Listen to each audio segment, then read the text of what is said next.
খোদার কাছে মোনাজাতে বলি বারে বার, কেন সে প্রাণ বন্ধু হইল না আমার।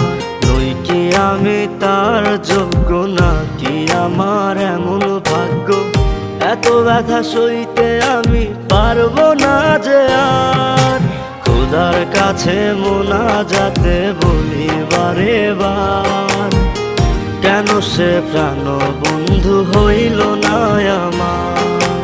খোদার কাছে মোনাজাতে বলি বারে বার, কেন সে প্রাণ বন্ধু হইল না আমার।